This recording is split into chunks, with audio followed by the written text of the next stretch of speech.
আজকে আমরা দেখব যে আমরা অনেকেই আছি internet download manager IDM install করার পর এইটা আমরা যখন সেট আপ করবো, আমরা যখন এক্সটেনশনে আসি তখন আর ওইটা খুঁজে পাই না। এই যে গুগল ক্রোমে এসে থ্রি ডটে ক্লিক করলাম, তারপর এই যে এক্সটেনশন, মোর এক্সটেনশন, এখানে আর আমি আইডিএম খুঁজে পাই না সেট আপ করার জন্য। তাহলে আপনি কি করবেন? দেখেন, আমরা প্রথমে আইডিএমটা ইনস্টল করে নিব।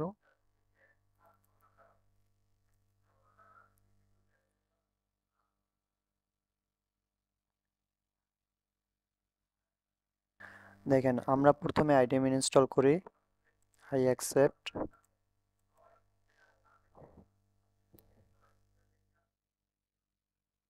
এই যে আমার আইডিএম ইনস্টল করা হয়েছে, এখন ফিনিশে ক্লিক করলাম।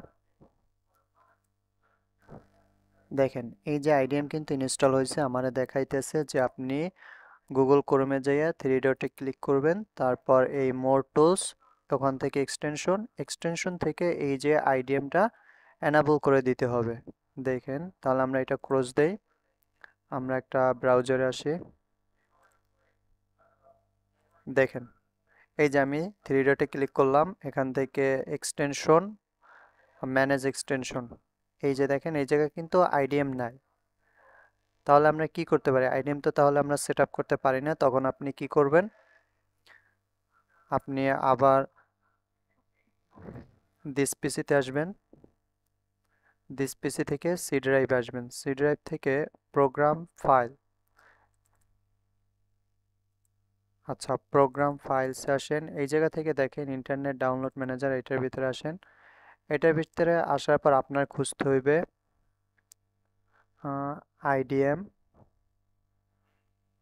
এই যে দেখেন আইডিএম gcext.crx, এই যে ফাইলটা আছে, এটা আপনার খুঁজে বের করতে হবে। খুঁজে বের করার পর এইটা আপনি এই যে এক্সটেনশন আছে, আমরা যে এক্সটেনশনটা ওপেন করছি, এই জায়গায় আপনি এটারে ড্রাগ করে দিয়ে দেন।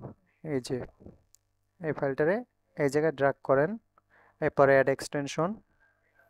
এই যে দেখেন, এখন কিন্তু আমরা যদি আবার দেখি, দেখবেন এক্সটেনশন আসছে। নতুন একটা ট্যাব নিলাম, এই যে থ্রি ডটে ক্লিক করলাম, এক্সটেনশন, ম্যানেজ এক্সটেনশন, দেখেন এখন কিন্তু এই যে আইডিএমটা আপনি দেখতে পাইতেছেন। যদি এনাবেল না থাকে আপনি এনাবেল করে দিবেন। এখন কিন্তু আপনি যা কিছু ডাউনলোড করতে পারবেন খুব সহজেই। তারপরেও যদি কোনো জায়গা না বুঝেন অবশ্যই কমেন্ট করবেন, আর অবশ্যই চ্যানেলটি সাবস্ক্রাইব করবেন।